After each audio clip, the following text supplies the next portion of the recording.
Hello दोस्तों, अंजना के channel में आप सभी का हार्दिक स्वागत है। तो आइए दोस्तों, आज हम जानते हैं कि भगवान भोलेनाथ की भक्ति का क्या फल मिलता है। दोस्तों, एक कन्या थी। वो बचपन से ही शिव जी की पूजा करती थी और सोमवार के व्रत रखती थी।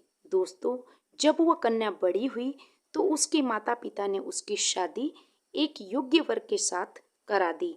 अब दोनों पति पत्नी की गृहस्थी बहुत अच्छी तरह चलने लगी।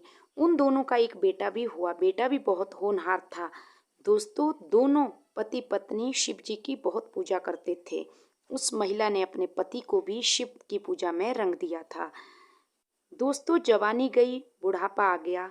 अब उन्होंने अपने बेटे का विवाह करा दिया और विवाह के कुछ सालों बाद पश्चात ही अब उस महिला के पति की मृत्यु हो गई।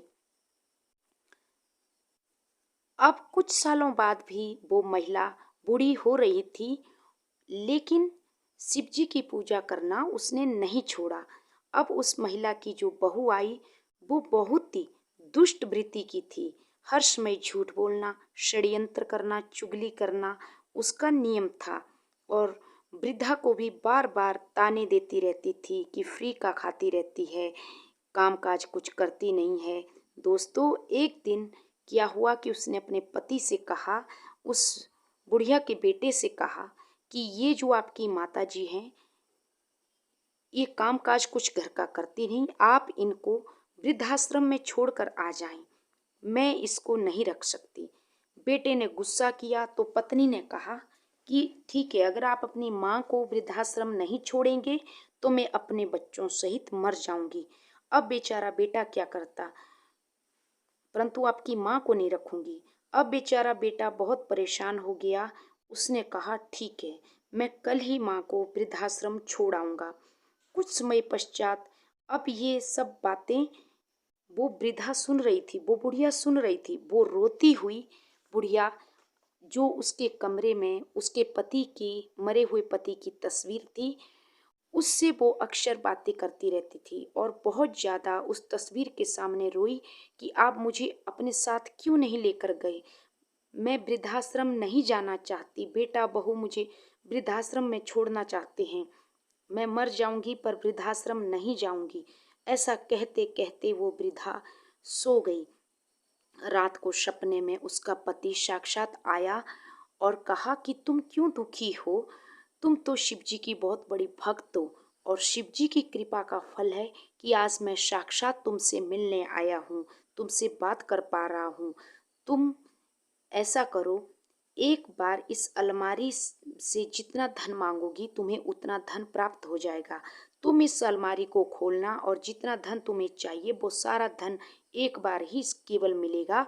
उसको लेकर जो हमारा गांव है, गांव में जो हमने एक झोपड़ी बनाई है अपने पहले रहने के लिए, वहां पर चली जाना और वहीं उस झोपड़ी पे भगवान भोलेनाथ की भी पूजा करना और आराम से इस धन से तुम्हारा बुढ़ापा आराम से गुजरेगा। वृद्धाश्रम में मत जाना। इतना कहकर उसके पति, वृद्धा का पति गायब हो गया और उस वृद्धा को उसी समय जाग आ गई और उसने पति के तस्वीर की तरफ देखा और उसने भोले बाबा का नाम लिया, ओम नमः शिवाय बोल के, और उस अलमारी से पैसे धन मांगा। तो अलमारी को जैसे ही बुढ़िया ने खोला तो वो अलमारी धन से भरी हुई थी। उसमें बहुत सारा धन रखा हुआ था।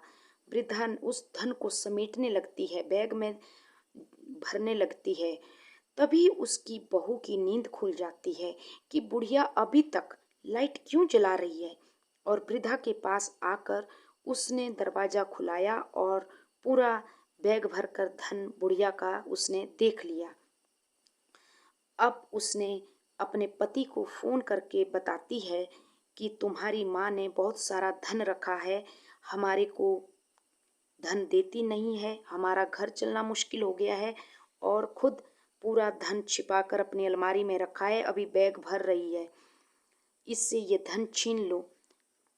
पति कहता है कि ठीक है, मैं सुबह आकर माँ को वृद्धाश्रम छोड़ने से पहले वो सारा धन का वो बैग भी ले लूँगा, तुम चिंता मत करो। अब सुबह क्या होता है कि उसकी पत्नी को फ़ोन आता है, उस बुढ़िया की बहू को, तो पत्नी रोने लग जाती है।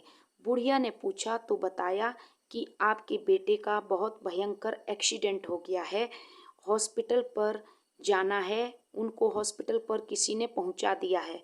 पत्नी भागी भागी हॉस्पिटल गई रोती हुई। अब डॉक्टर कहता है कि बचने का कोई भी चांस नहीं है, आप भगवान से केवल प्रेयर कर सकते हो।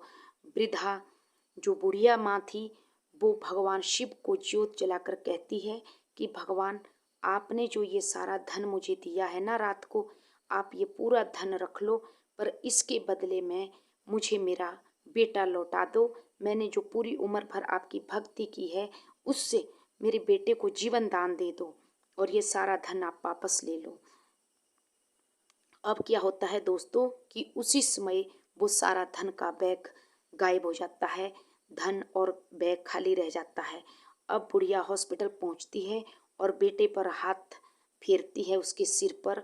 बेटा उसी समय ऐसा चमत्कार होता है दोस्तों कि बेटा आंख खोल देता है। सभी लोग हैरान हो जाते हैं और कहते हैं कि देखो ये माँ कितनी शुभ है, इनके आते ही बेटे ने आंख खोल दी।